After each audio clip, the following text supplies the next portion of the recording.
Hello and good evening and good day. It's 8 p.m. UK time and it's 3 p.m. in New York. So, welcome back to our live event. So, we have another special guest with us tonight, and of course, another interesting topic to discuss. So, I hope you had a wonderful weekend and also a busy Monday.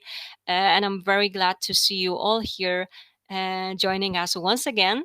And today with us we have a guest that this is our his second webinar with us. So I'm very happy that you've decided to come back and present another interesting presentation. And this is Mike Berkley. Hi, Mike. How are you feeling today? Hi, it's so nice to be here, and I'm so pleased to be back, and thank you so much for having me back. We are very, very happy that you are right here today with us as well. Thank you. And of course, just let me remind everyone that we will start with Mike's presentation. And the topic today is acupuncture, the missing link to successful IVF outcomes when IVF alone fails. And of course, Mike will start with his presentation on this topic. But right after the presentation, it will be time for your questions. So, of course, as always, you just need to type the questions in the chat section. You can do it later on, of course, and then Mike will answer them for you. And let me just mention that all the events have been brought to you with a huge help of our ambassadors and partners. So I always want to thank them for their support because those kind of initiatives it would be very hard to do without the help of the ambassadors and partners. You can see all of them right here as well. Thank you so much. And well, just remember it is being recorded, so of course you will have a chance to re-watch it. Now we will go ahead with the presentation. Are you ready, Mike, to go ahead? Yes, I am. Excellent. Thank you so much. And well, this is it. You can go ahead. Thank you so much. Thank you. I will say good evening to some and good afternoon to others, depending upon where you are. I'm so pleased to be here. I'm Mike Berkley. I'm the founder and director of the Berkley Center for Reproductive Wellness in New York City. I'm a licensed acupuncturist, a board certified herbalist, and I've been specializing in the treatment of infertility for 23 years.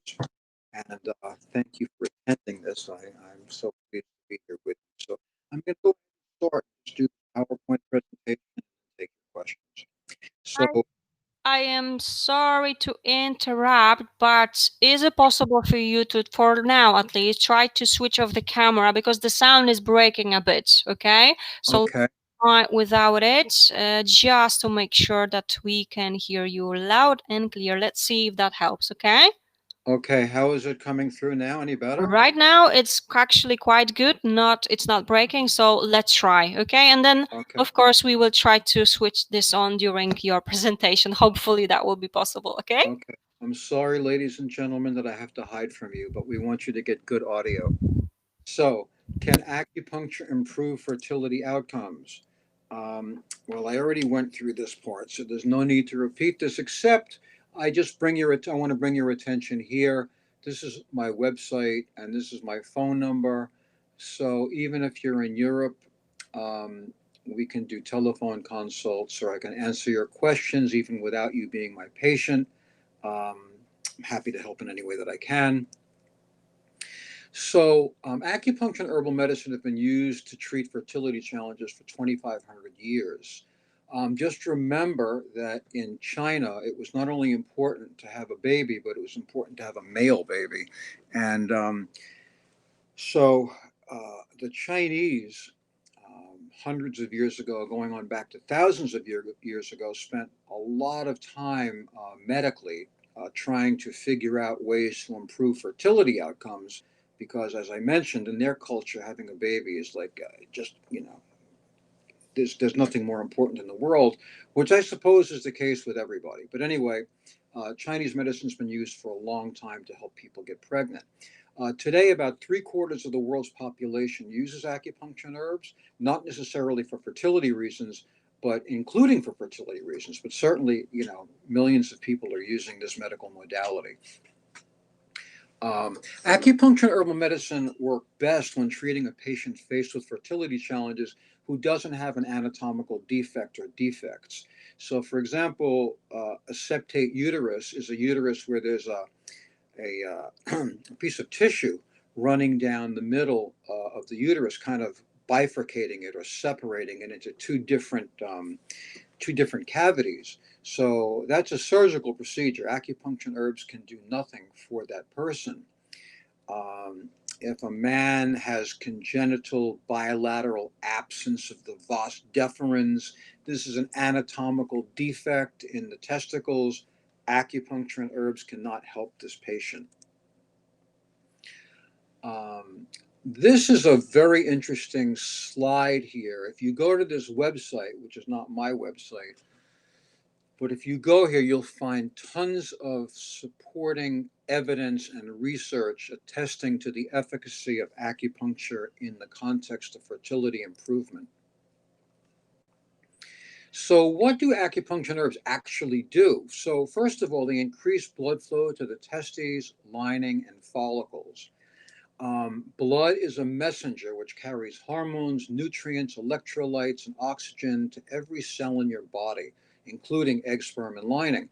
For example, your FSH and your LH come from your brain, from the pituitary gland. How do they travel from the pituitary to your ovaries? Through the blood.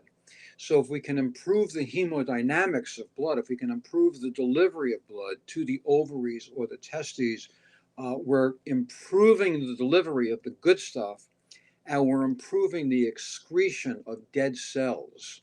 So we're delivering more good and taking away more bad. And as a result, you'll often find an outcome of better egg quality, better lining quality, and or better sperm quality. Additionally, acupuncture and herbs have a calming and stress-reducing effect on the individual patient, which is very important.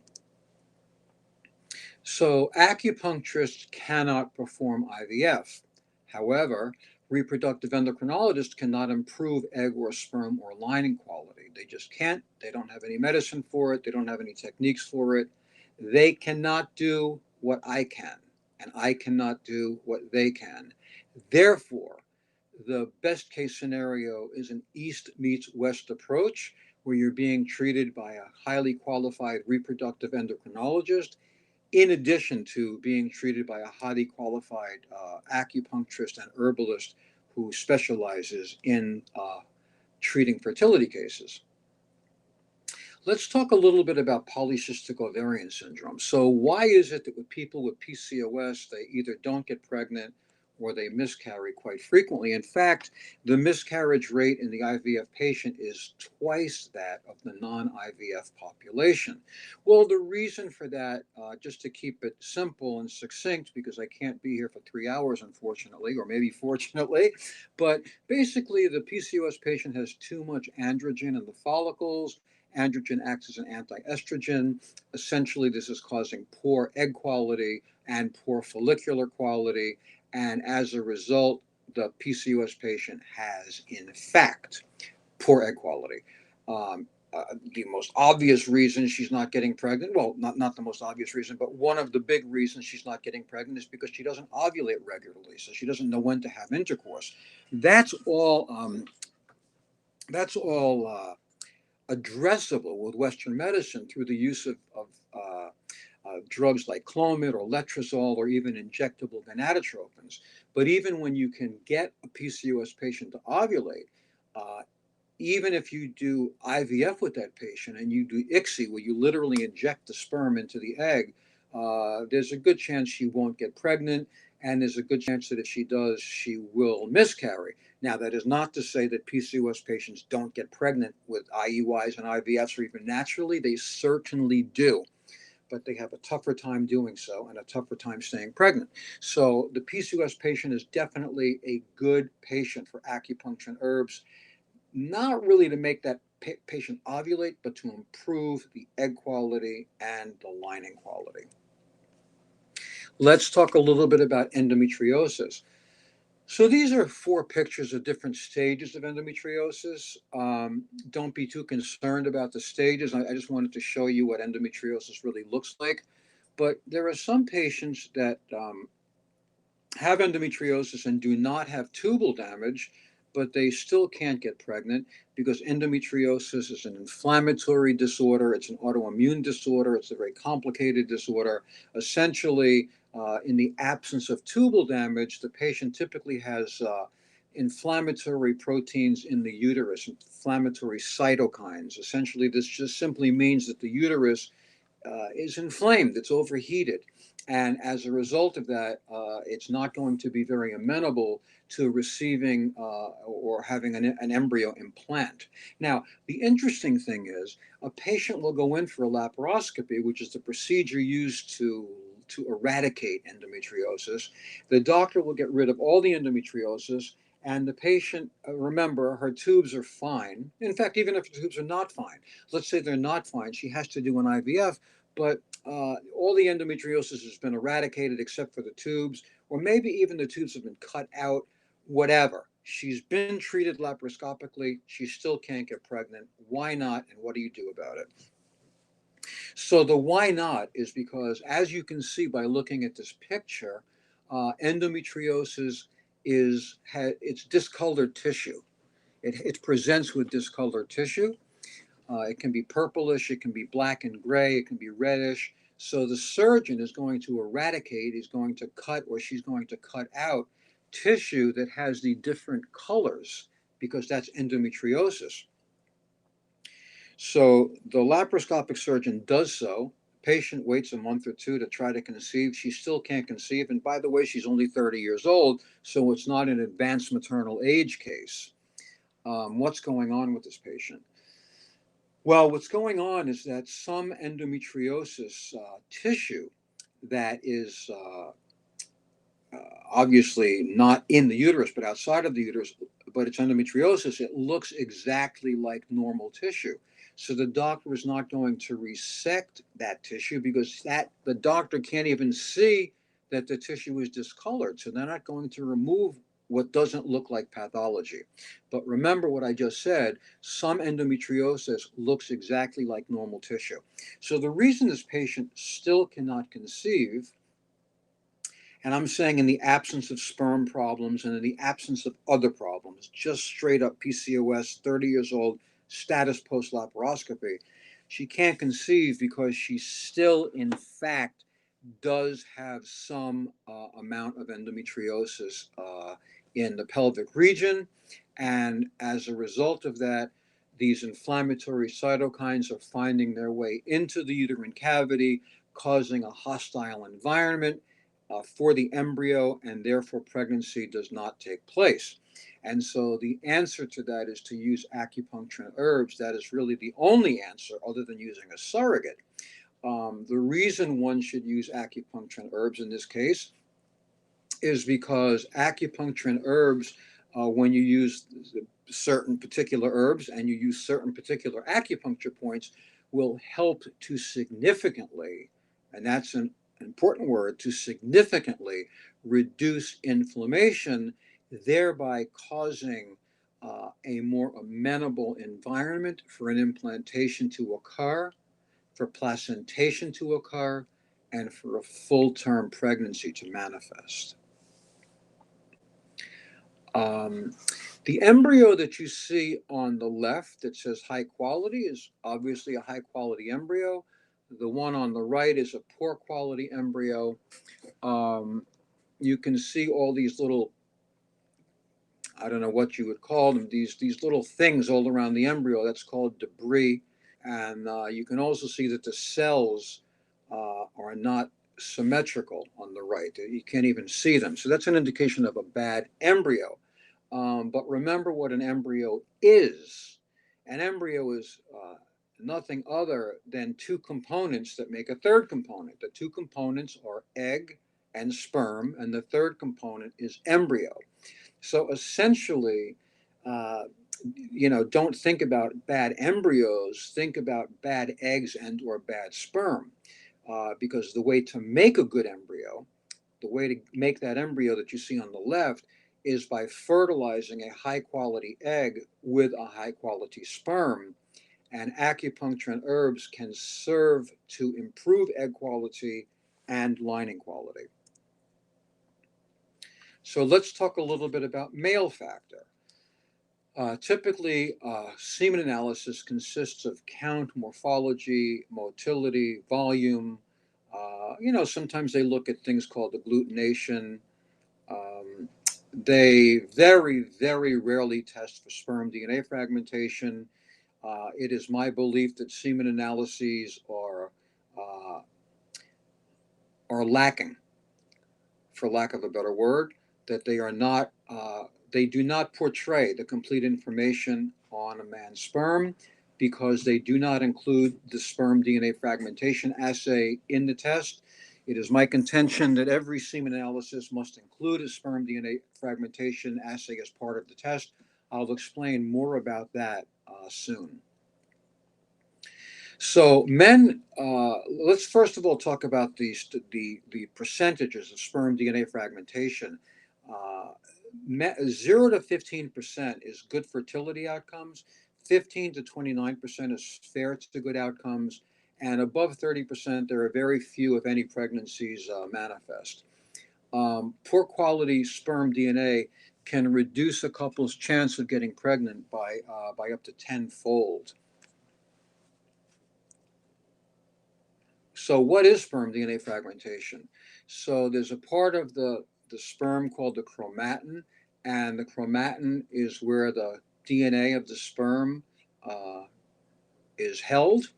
And the DNA should look like your fingers if they're closed together. If you take your four fingers, forget your thumb, just tuck your thumb in and hold your fingers together. That's what the DNA should look like. If you now separate your fingers, that's what sperm DNA fragmentation looks like. The one fact is that men that have sperm DNA fragmentation above 30%, it can't penetrate the egg. Can't penetrate the egg.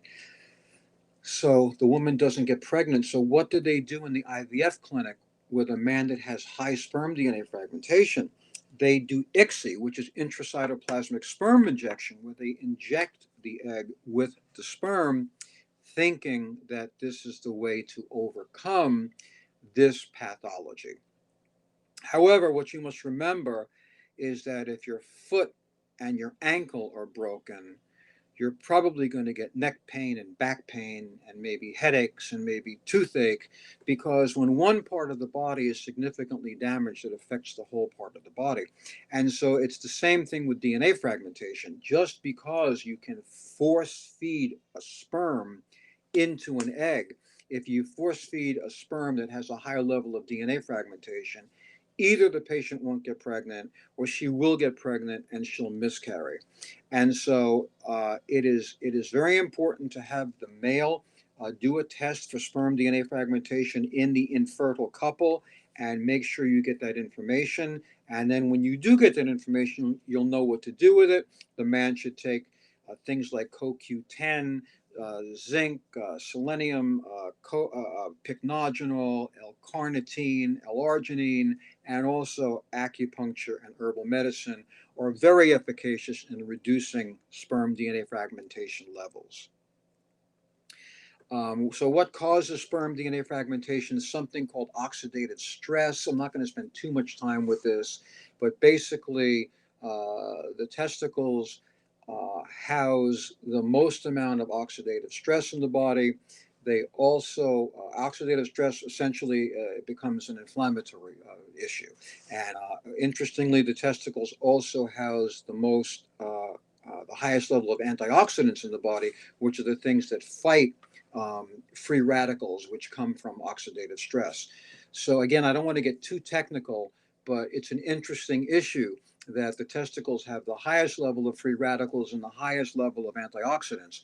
But in any event, um, uh, sperm DNA fragmentation can occur. These are some of the things that cause it: cigarette smoking, drug use, environmental toxins, advanced paternal age. Why, all men should get the test, but certainly men above 40 years old should get it. Varicose seals, et cetera, et cetera.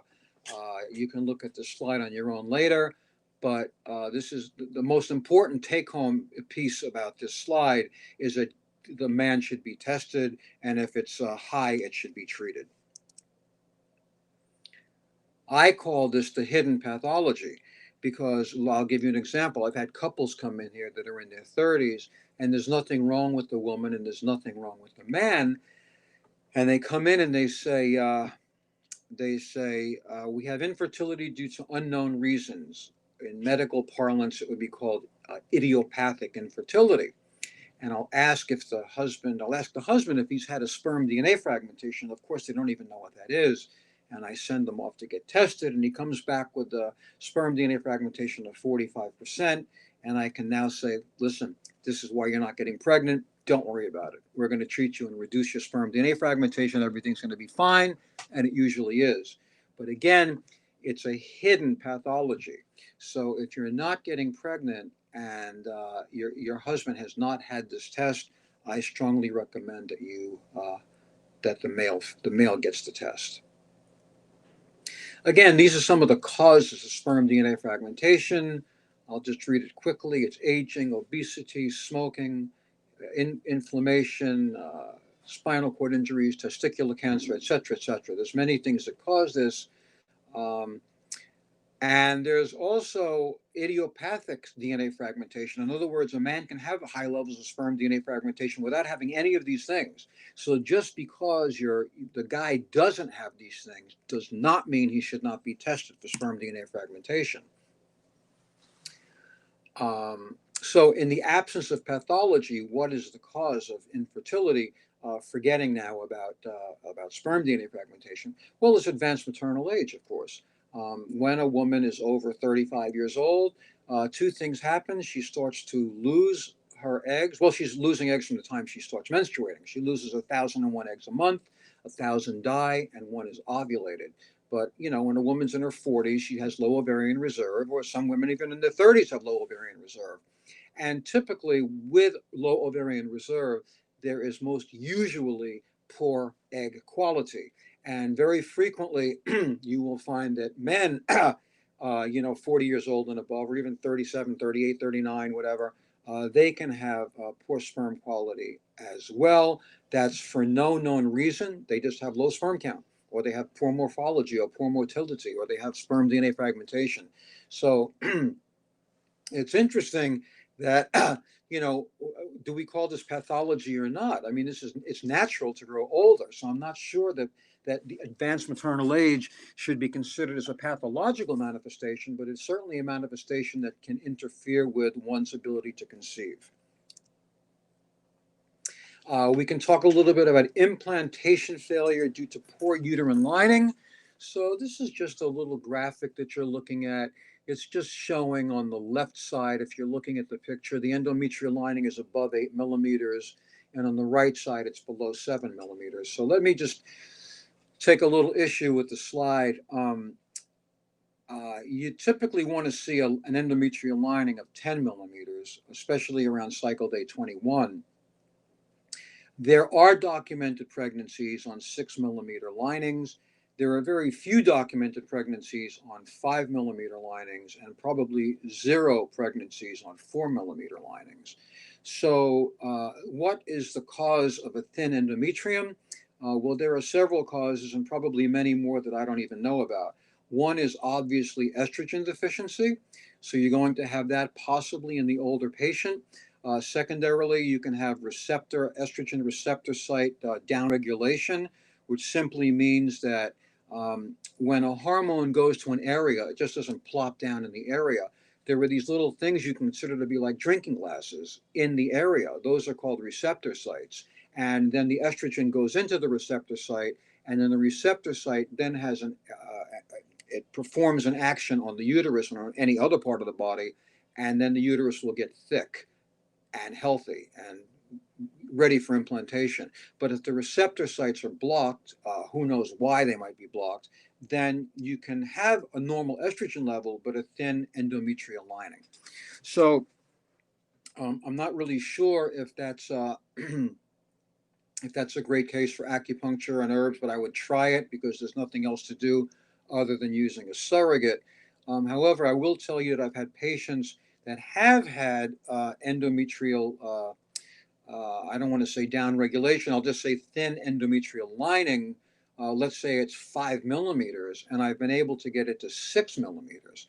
So that doesn't sound like such a big deal, but it actually is, because you have a much better chance of conceiving with a 6 millimeter lining than you do with a 5 millimeter lining. And if you have a 4 millimeter lining, you're done.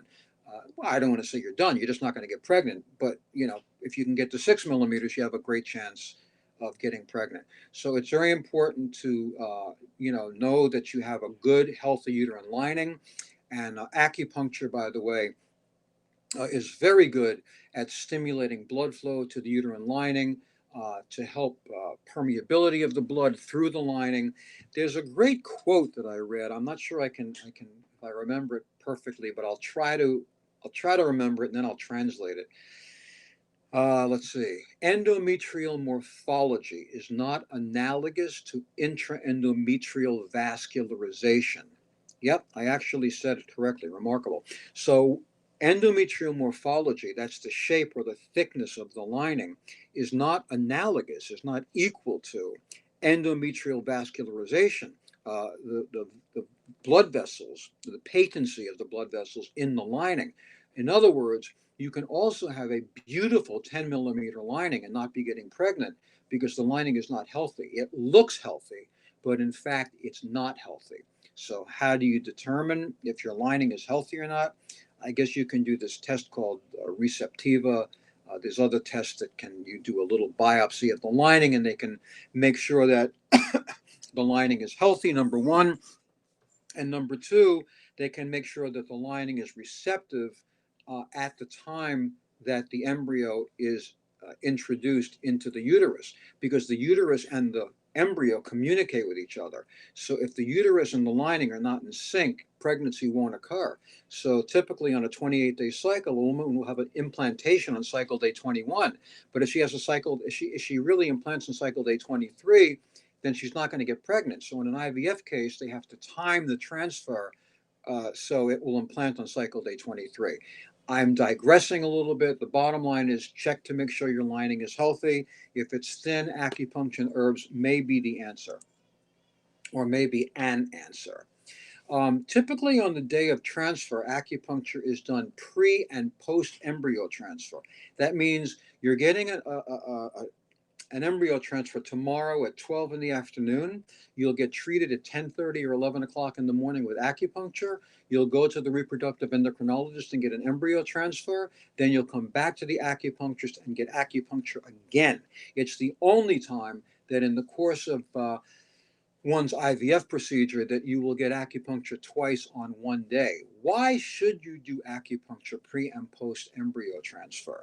That's the question. So, when you do acupuncture pre-transfer, you're facilitating a great amount of blood flow to the lining to help enrich, enhance, and make the lining healthier and more receptive to an implantation. Um, what I think is perhaps more important or equally important is the acupuncture that you get after the transfer. Why is that? Well, you have to understand that the uterine cavity is really like two pieces of 8.5 by 11. Well, forget the size. The uterine cavity is like two pieces of paper just lying on top of each other. The uterus only expands when there's something in it, like a growing fetus, for example. Otherwise, it's just flat. There's a top and a bottom and sides, but the top and the bottom are touching each other. When the reproductive endocrinologist does an embryo transfer in an IVF cycle, he or she puts in this long tube through the vagina, through the cervix, into the uterus to deposit the embryo or embryos. When that catheter touches the top or bottom of the uterus, which it will, because remember, the uterus is just lying one piece on top of the other, like two pieces of paper. When the catheter touches the top or the bottom of the uterus, it causes intense uterine spasming. As a result of the spasming, it can cause retrograde flow of the embryo, meaning the embryo can kind of be made to go upwards, upwards towards the head. And so what can happen as a result of that? What can happen is you can get an ectopic pregnancy. And in fact, in the IVF population, the level of ectopic pregnancies far outweigh the amount of ectopics that happen in the non-IVF population.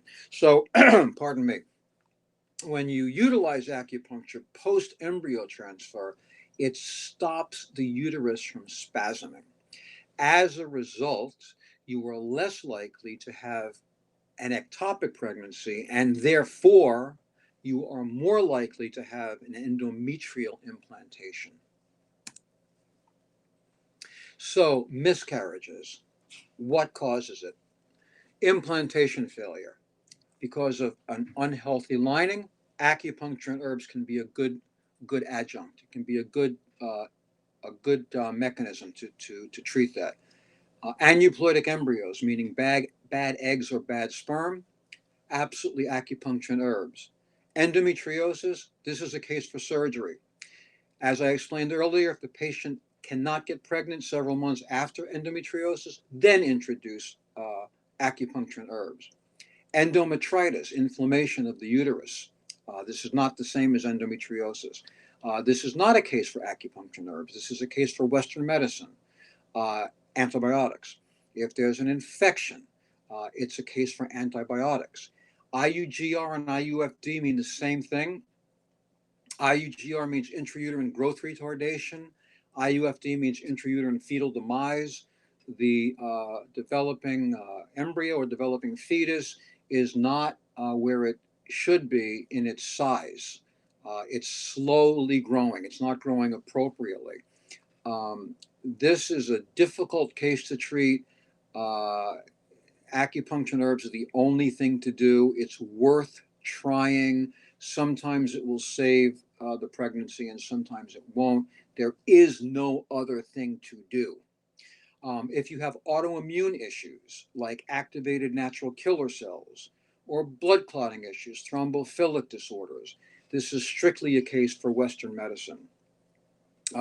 This is just a partial list of causes of miscarriage. So I've tried to give you some idea of when to use acupuncture and herbal medicine and when to use Western medicine. So my protocol may be different than other acupuncturists' protocols, and I just wanted to give you guys a different perspective. So I treat all patients twice per week until pregnant, and then I treat twice weekly for 13 weeks to help prevent miscarriage. Why is that? Because 90% of miscarriages occur within the first 12 weeks. So if I can get my patient to 13 weeks, inevitably she's going to have a baby. If my patient has a history of second or third trimester or even stillbirths, I will treat this patient until a week before due date. I put in a couple of case reviews that might be of interest. Here's one on polycystic ovarian syndrome. So Nancy was 35 years old with a history of polycystic ovarian syndrome. She's 5'6" tall, 180 pounds. Obviously, she's morbidly obese. She has infertility with chronic recurrent miscarriage. She's had 3 failed IUIs, 2 failed IVFs. She starts acupuncture and herbs. After 6 months, she was pregnant. She stayed pregnant and she delivered a sweet baby boy. Here's another case review, Mike and Jill. They're both 33 years old. They're both healthy. Infertility due to unknown reasons. This was underdiagnosed by their doctor. Underdiagnosed.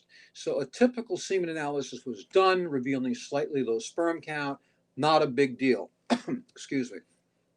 The couple could have gotten pregnant with the amount of sperm that the husband had. They were trying since they were 29 years old. I recommended a sperm DNA fragmentation assay, which revealed a sperm DNA fragmentation index of a whopping 40%. And this is what I mean when I say a semen analysis is not really a great test, because he had a semen analysis and it showed that his sperm was fine. But in fact, it was far from fine. So that's why I say this was underdiagnosed. I treated Mike for 4 months with acupuncture and herbs. and I had him do another sperm DNA fragmentation index test. His DNA fragmentation dropped to 23%. Uh, that's within that percent will yield a good to fair outcome. They conceived within 2 cycles. They delivered Ben, beautiful little kid. Here's a case review for endometriosis. Jill was 36. She tried for 5 years with no success. Oh, by the way, the mean time to diagnosis of endometriosis, that means the average time for diagnosis, is 11.6 years. 11.6 years. Remarkable. Anyway, I suspected that Jill had endometriosis based on some questions that I asked her. I sent her out for a diagnostic laparoscopy. She had stage 4 endometriosis. The surgeon went in there with a laparoscopy.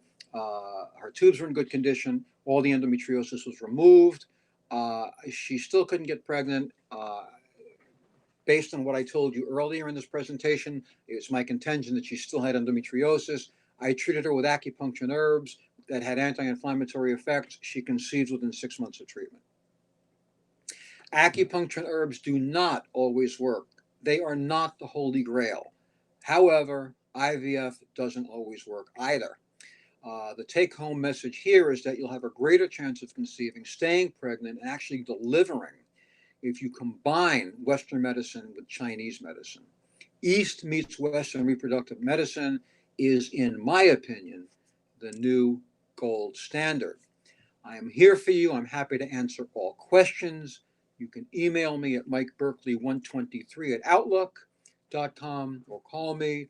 I'm wishing you and your partner the best of luck on your journey to family. You can do it. You're going to do it. Don't give up. Stay the course, and you're going to be just fine. And that completes my PowerPoint presentation. Wonderful. Thank you so much for that. Definitely interesting presentation with lots of details. Have I mentioned I am very, very happy that you have decided to come back with us and you are here tonight. Thank you so much. You're too kind. I appreciate it. Thank you so much. Okay, so of course, as you all know, we will now go for your questions. So if you wish to find out a bit more, just go ahead and type the questions in the chat section. And in the meantime, Mike, perhaps we can try and switch on the camera. I'm not sure if it's going to work, but let's see. Okay. Okay. So I will let you know, and please let us know if you cannot hear properly and the sound is breaking. We will simply ask Mike to switch this off. But let's see if this is going to work right now. Okay. Okay, great. Carolyn, should I just pick questions at random, or will you tell me? I will show you all the questions one by one right here. So of course there are a few questions right here as well. So are you ready for the very first one? Oh, of course, sure. Excellent. Let's go to the first question that we received.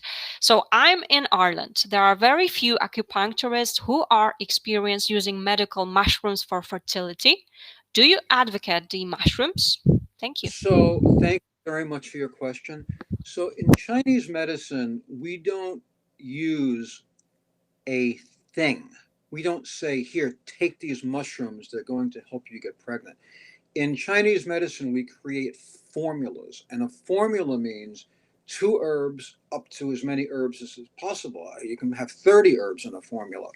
So I'm not sure what mushrooms you're referring to, but even if you did tell me what you were referring to, I would say really you don't want to take mushrooms. You want to take the proper formula for your pathology. What does that mean? It means what is your pathology? It means what is your height and weight? How old are you? Do you have more than one pathology? Many patients have endometriosis and polycystic ovarian syndrome. So it's a little more complicated than just saying which mushrooms should I take. So I'm sorry I can't give you a better answer than that, but that's pretty much what I have to say. So good luck, and I'm sorry. And we can do a telephone consult if you want. I'm happy to work with you, and I can prescribe herbs, and you can get them sent to you from New York. All right, excellent. Thank you so much for your very first question and, of course, for your advice on that as well.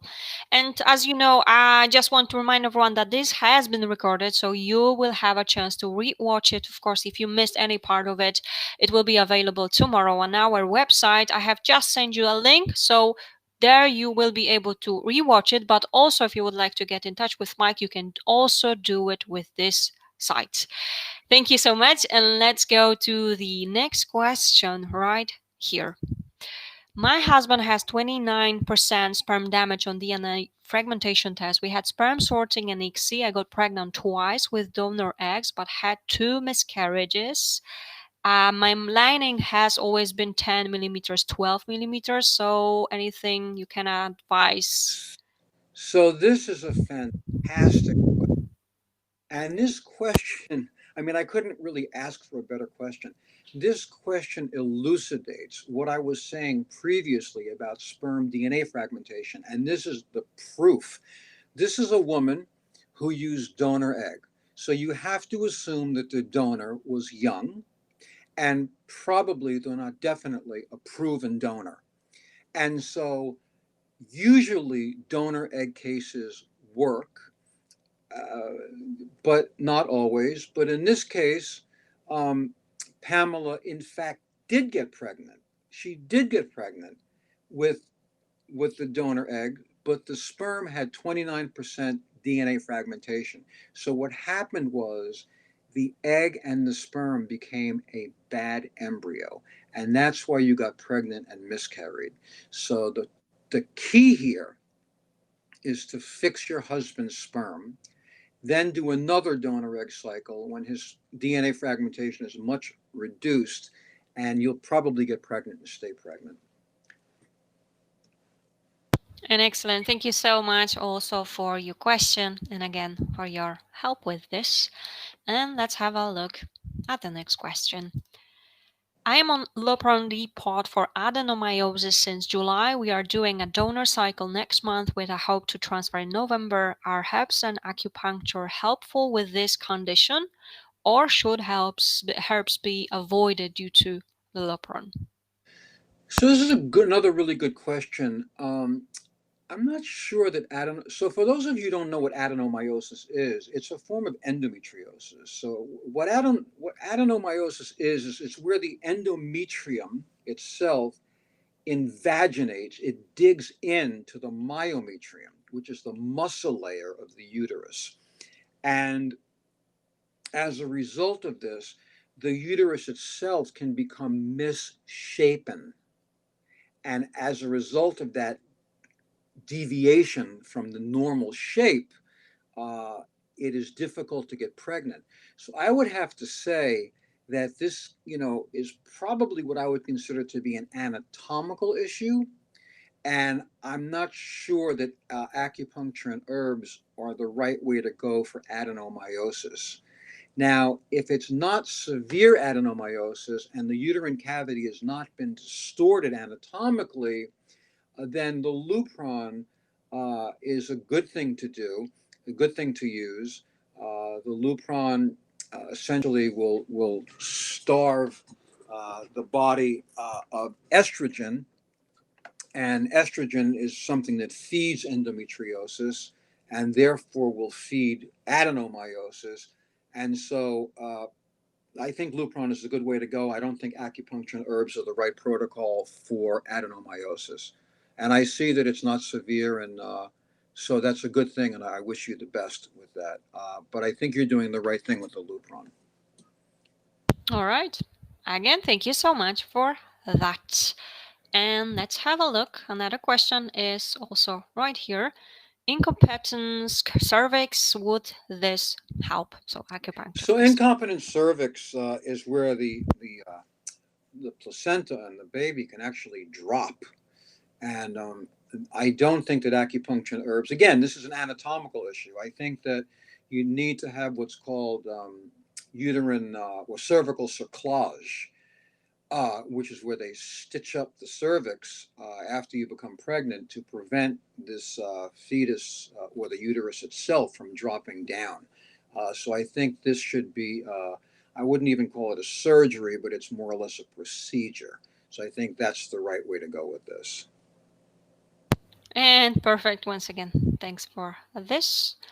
And let's have a look. Okay, there is a follow up from John, the very first question regards to mushrooms. Okay, so let's have a look. I'm taking cordyceps. Yeah, I Sorry. got it. Yeah, All right, cordyceps. thank you. Yeah, yeah, sure. Perfect. I have high cytokines and NK cells are a little bit high. I'm 42, miscarriages at 6 weeks. Yeah. Okay. So thank you very much for this add-on to your question. So, I mean, cordyceps,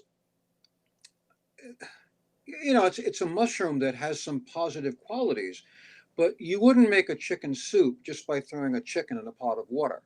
You use chicken stock and you put in maybe some celery and potatoes and carrots and some seasoning. That's kind of the same with herbs. Cordyceps is analogous to the chicken. You wouldn't just use cordyceps. You really want to get a customized herbal formula that is specific for your presentation. So the cytokines are coming as a result of the NK cells. For those of you who don't know, NK cells are natural killer cells, 70% of which reside in the uterus. 30% are in the circulation. People are not sure what they're doing in the circulation. The NK cells in the uterus are anti-carcinogenic cells. They spray something called TNF alpha, which stands for tumor necrosis factor alpha. So if the NK cells see what looks like a cancer cell, they'll spray it with TNF alpha to try to kill the cancer. That's the function of NK cells. These NK cells should not be activated in a patient who doesn't have cancer. Of course, this doesn't mean that you have cancer. Please don't get nervous. There are many women with activated natural killer cells that don't have cancer. This is an autoimmune issue, and the way to treat this is with something called intralipid therapy, which was created or discovered or designed by a woman whose name is Dr. Carolyn Coulam, Coulam. Carolyn, I believe with a Y, is her first name, and you can Google her. But in any event,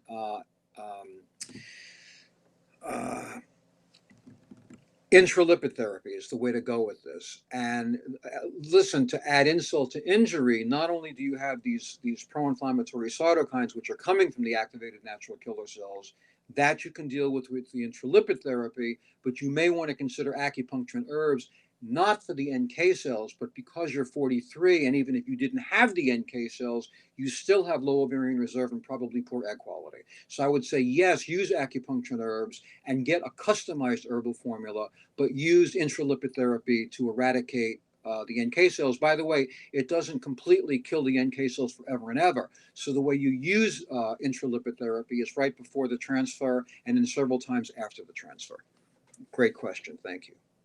And excellent. Thank you so much for your thorough answer to that. And actually, one more time, there is a follow up, okay, from the very same patient.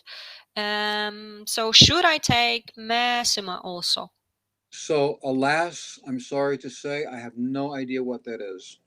Okay, so if you could let us know what you mean exactly, okay, that would be perfect. And let's wait, okay? I will put another question, but we will go back. So please, Dawn, if you could just simply type in what you mean exactly, okay? Because we are not sure here. And thank you. Let's go in the meantime to the next question that we have. So, can men, you've mentioned this, can men with sperm issues benefit from acupuncture? Are there any studies done on that? So, another great question. So, the answer is yes and no. I'll start with the no.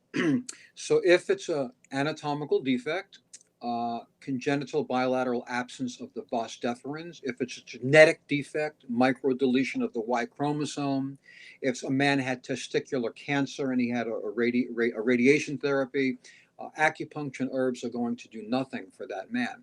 However, if you have men that have minor as opposed to minor varicoceles, a varicocele is where the blood vessels in the testicles expand, blood pools there and stays there, and as a result of it staying there, it causes an inflammatory process. Inflammation kills the sperm. So if you have a minor varicocele, acupuncture and herbs are very effective. If you have idiopathic sperm problems, meaning that you have sperm problems, but there's no anatomical defect, there's no genetic defect, you just happen to have poor morphology or motility or low sperm count, absolutely acupuncture can help.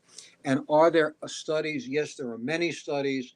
On one of my PowerPoint slides, which I believe Carolyn will put up, there is a link to a page or several pages, a multitude of studies, which include studies on sperm anomalies and acupuncture.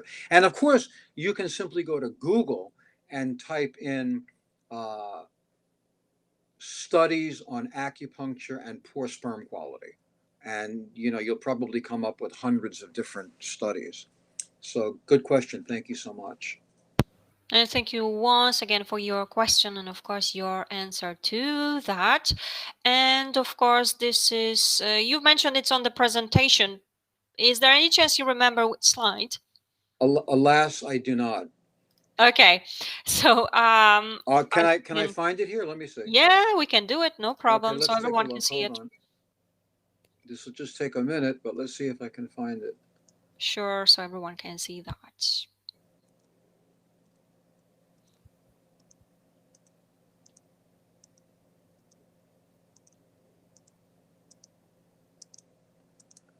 Almost there. Yeah. Here it Right. is. Here it is. Excellent. So anyone, if you would like to check it, you can find it right here as well. Yeah. Excellent. Thank you so much. And well, let's go to the previous question, okay, from Dawn. Actually, okay, she has just mentioned that. Just let me show you. No problem. Maybe I had the term wrong. I'm so grateful for your answers, though. And I'm grateful for your questions. Thank you so much, and I wish you the best of luck on your journey, Dawn. Couldn't agree more, of course, here. Fingers crossed. And well, let's have a look. We have more of those questions coming up. So let's go to the next one. And here it is. What percentage of sperm DNA fragmentation will stop you from getting pregnant and staying pregnant? Can sperm sorting cure this? This is what my clinic did and then froze my husband's sperm. So it's a good question. I'll give you the percentages. If a man has sperm DNA fragmentation from 0 to 15%, there's good fertility outcomes. Sperm DNA fragmentation from between 15 to 29% are good to fair outcomes. And above 29% or above 30%, there's very few good outcomes. Um, I'm not sure about sperm sorting. I think what's typically done in the IVF clinic, well, let's step back for a second. What do most embryologists and even reproductive endocrinologists think about sperm DNA fragmentation? They think, and I'm not saying this in a way to say that I'm smart and they're not. I know more than they do. I'm not. It's not where I'm coming from. I'm simply saying we all have different experiences. In the reproductive endocrinological clinic, they believe that a man that has sperm DNA fragmentation is no problem. We know that high sperm DNA fragmentation presents in a way that the sperm cannot penetrate the egg. So what are we going to do about it? We're going to do ICSI, intracytoplasmic sperm injection. We're going to take a syringe, put a sperm in it, take the egg and go pop and push the sperm into the egg. And that's the answer. But if you remember 4 or 5 questions ago, there was a woman who said that she did donor egg twice. Her husband had a sperm DNA fragmentation index of 29%. She got pregnant twice and miscarried twice. So DNA fragmentation is a bad thing. And when doctors say, and listen, there are some times when a doctor will do ICSI, and guess what? The woman will get pregnant and have a baby. But many times, as this previous patient, this previous woman indicated, many times it results in failure. So if a man has sperm DNA fragmentation, even above 25%, I would get it treated. And certainly above 29%, you must get it treated. And acupuncture and herbs are the way to go. There's no Western medicine intervention for this. And once again, wonderful. Thank you so much for your explanation to that question as well. Okay, and let's have a look. Of course, there are plenty more of those questions coming up. Let's have a look at this one. Can you pin the male fertility website or which foods were good to eat besides taking pronogenol for my fertility? So I can't recommend any foods. I have no real nutritional experience. I will say this just about about morphology of the body. If a man or a woman is too thin or too fat, it's not good outcomes for fertility, because being too thin or being too heavy uh, alters the hormonal milieu in the body and in the brain. And so getting to a normal weight is fine. But what I said earlier was that some good nutraceuticals for men to take were things like CoQ10, pycnogenol, L-arginine, L-carnitine, and zinc, and maybe selenium. Google selenium. I'm pretty sure selenium is a good nutraceutical for male factor as well. So I think that these nutraceuticals can be helpful. I don't think that they obviate the need for acupuncture and herbs. They're not as strong as acupuncture and herbs. I would recommend doing the whole thing, doing this, take the nutraceuticals, and do acupuncture and herbs. And wonderful. Once again, thank you so much for your question and, of course, your answer to that. Okay, and of course, there's another question coming up right here. My husband has DNA fragmentation of 30/20. How can you help him? What protocol and herbs? Thanks from Spain. So I'm not sure what 30/20 means, but it's one of the numbers. Maybe she means it was 30 and it went down to 20. If it went If you down to could, 20, I don't think there's a problem. But if you mean to say that your husband has sperm DNA fragmentation index of 30%, that is not a good thing. You're from Spain. ¿Cómo está? Muchas gracias por su atención. I just thought I'd practice my Spanish a little bit. It's probably not correctly said, but thank you for putting up with me. So if in fact he has DNA fragmentation of 30%, he should get acupuncture and herbs. I really can't tell you what herbs. You have to realize there are thousands of herbs. The way herbs work are like food. So like if you were going to have a party and 4 people out of the 20 people that came to your party had hypertension, you would make sure not to use salt in the preparation of their food, where the other guests can take salt because they don't have hypertension. So when it comes to herbs, the herbs are made specifically for that individual. Is your husband overweight? Is he normal weight? Is he too thin? Does he have a history of other illnesses? Does he have illnesses now? What's his age? Does he have any testicular injury? Et cetera, et cetera, et cetera. So there's many things that go into creating an herbal formula. It doesn't work like this. Like, oh, he has sperm DNA fragmentation, take this formula. Oh, she has polycystic ovarian syndrome, take this formula. Oh, she had endometriosis, take that formula. The formulas are specific for each individual person. and thank you once again for that. Okay, and let me have a look. There are like few questions left. Okay, this one will have 2 parts. So let me show you. My husband have very bad sperm, 100%. I'm normal and I have low egg reserve, 1.3, and my BMI is 22, and I am 31. And next part is, what is the treatment protocol in my case? 100% abnormal sperm. So it's a good question, but it's a question that I don't fully understand. So I'm not sure what it means when somebody says that there's 100% abnormal sperm. Remember, sperm is broken up into various components. You have sperm count, you have sperm volume, you have sperm morphology, you have sperm motility, you have sperm DNA fragmentation. Uh, so I'm not really sure what 100% abnormal sperm actually means. Um, So it's difficult for me to really answer the question. Um, Having low ovarian reserve, there's nothing that can be done about that. And I think I think you said you're young. You're 30 or 32 years old. If I'm correct in that, and you have very low, you're 31 years old. Okay, so your BMI is at least seems to be good, I believe.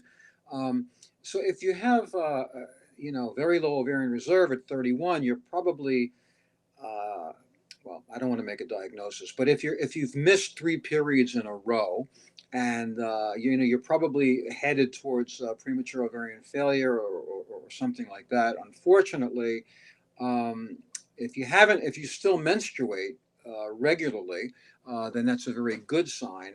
But the big issue is I don't really understand 100% abnormal sperm. If you can be more specific on what part of the sperm is bad, I can address that. Thank you so much Yes, for the question. of course. Thank you so much. And if you would like to add anything at all, just go ahead and type it in, of course, okay? So we can answer this for you. Okay, and let me have a look. At least at the moment, let me just. Yeah, there's a thank you from the previous patient. Thank you so much for your advice. And for Thank now, you. Thank you for your question. excellent. Thank you so much. And someone is typing, so of course we definitely want to make sure that we have answered all the questions, right, Mike? And yes, there is one more question right here. So let me go straight to that. 42 and had two failed IVFs. I have a 3-year-old conceived quickly. I have a cyst with no markers. AMH is 13.33 pmol. Tests normal and sperm tests are normal. I do acupuncture but never taken the herbs. Any suggestions? So, yeah. So, what's probably going on is is the same old story. Is advanced maternal age, meaning low ovarian reserve and poor egg quality.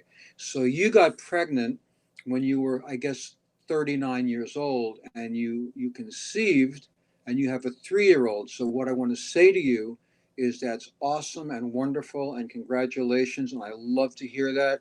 But I also want to say that you were lucky. It doesn't mean that at 42 having two failed IVFs that you cannot conceive. Unfortunately, this is a game that's going to give you bruised knees. It's an arduous, difficult, tortuous, demanding, difficult journey. And so, if you have the time and the money and the emotional fortitude, I would say do some more IVFs and try to get acupuncture, which you've said you've done, but also take herbs. I've not said this on this format here on this in this podcast, but herbs are much stronger and more efficacious than acupuncture. Doesn't mean you shouldn't use acupuncture. Acupuncture stimulates blood throughout the body. It's very important. But herbs can do a lot more. They're much more efficacious. And so try to take herbs if you can. Um, and I guess that's my answer. All right, perfect. Again, thank you so much for this once again. Okay, there are two questions left, so we will be slowly finishing. But of course, if you have any left, go ahead and type those in right now. And the question is a bit longer one. I have had two failed IUIs and have just finished my second IVF. Our first round of IVF, we were able to freeze one egg, yet our second round we cancelled because we only had one follicle grow. How often would you suggest getting acupuncture? Do you have any suggestions? I am 38. Yeah. So first thing I want to say is I'm so sorry that you've gone through this, and I appreciate and empathize with your suffering, and my heart is with you completely. Um, what's going on undoubtedly is that this is an age-related issue.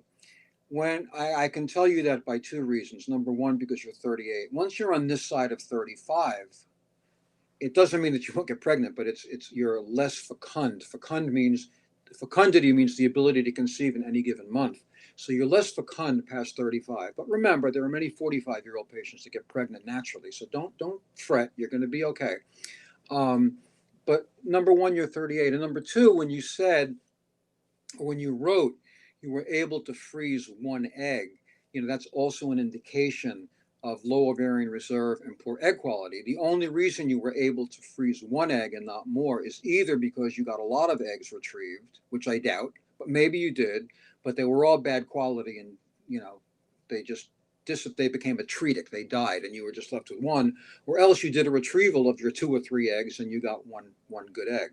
I'm not sure if you mean egg or embryo, but of course it can be egg. I would again recommend acupuncture and herbs. I think, I treat all of my patients twice weekly, and I definitely think that as long as you have a regular period, you have a chance of getting pregnant, and you should stay with it. I definitely think that in vitro fertilization is more efficacious than IUI, and I think that acupuncture and herbs may be of utility to you. And I wish you Godspeed on your journey to family, and thank you so much for your very good question. And thank you so much for once again, of course, definitely for your question. Fingers crossed that it's going to be all good. Okay. For now, at least, it looks like this is going to be our final question. However, if you have any left, go ahead and do it now. And the question is, do you also do electroacupuncture? Are there different effects compared to acupuncture? So it's another good question. I use it intermittently. I typically prefer not to use it. Sometimes pre-transfer, pre-embryo transfer, like acupuncture, pre-embryo transfer, I'll do electrical stimulation on the needles because I want to get very aggressive in stimulating blood flow to the uterus. Now, everybody on this chat might be thinking, well, if that's a more aggressive treatment, that sounds like a better treatment. Why not always use electroacupuncture? So that's a good question. So the answer is, like anything else in life, once you do this all the time, your body becomes used to it, and then its effectiveness diminishes. So I like to use less rather than more. And if you use electroacupuncture once in a while, you'll have a good effect. If you use it every single treatment, it becomes just like using regular acupuncture. So I think that's my answer there. All right, excellent. Thank you so much for that information because definitely it's interesting to know for sure. And of course, someone is typing. So once again, I definitely want to make sure that we will answer all of your questions. Okay, there is one more question right here. So let me just show you this. The protocol for the day of embryo transfer is the No, no, same as she means to say embryo. Okay, all right, thank you. Yeah. It's the same as others. Remember, I'm from Spain, and I don't know if here are so good specialists when it comes to acupuncture. I understand your question. I understand. Thank you, Denisa. So, look, this is what I suggest to do. I'm stating the obvious. You've probably done this, but I have nothing else to offer. Well, maybe a little more to offer. Get on Google and type in fertility acupuncture specialists in your city in Spain and see what comes up. If nothing comes up, then do a phone consult with me. I will design an acupuncture protocol specifically for you and either email it to you or email it to it doesn't matter who you pick. You can pick an acupuncturist that just does back pain all day. Makes no difference. Because when I send that acupuncturist the right protocol, as long as they know where the acupuncture points are, which I'll assume that they do, they just follow my protocol and they'll be doing the right thing for you. So that's I think what I have to offer. All right, sounds perfect. And there's an answer from Denise already. I'll do that. Thank Thank you you, so Denise. much. Thank you so much. And it looks like we will be finishing. So therefore, if you well, actually, someone is here that have mentioned. So you can just take a look, just in case, I am an acupuncturist and TCM practitioner. Oh, my friend Anga Gonzalez. She's wonderful. All right, She's that's good to wonderful. know. I personally know her. I personally vouch for her. Full credibility. She's terrific. So if anybody wants to connect with Anga, just I don't know how you can reach her on this format, but she's terrific. All right, thank you so much for joining us tonight. And of course, as Mike said, thank you so much, everyone, for joining us tonight. For all of your interesting questions, I have no doubt that this session has been interesting for you and very useful. Mike, as always, it's definitely good to have you back. As always, you've been great with answering all the questions with your presentation, with all the thorough answers. So, huge thanks for that. And I know that it's going to be, we will, I mean, it's going to be another webinar with you, no doubt here. So, I'm just looking forward to that. And thank you once again for joining. Is there anything you would like to add?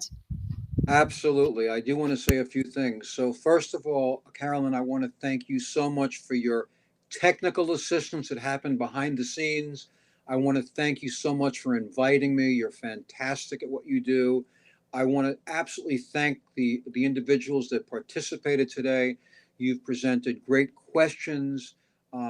As I said to one individual, but I'll say it to all of you, stay the course, chin up, chest out, be strong. You're going to be fine. Hang tough. Just don't give up. And you're all wonderful and awesome. I wish you the best. And this has been a wonderful opportunity and an experience for me. So thank all of you.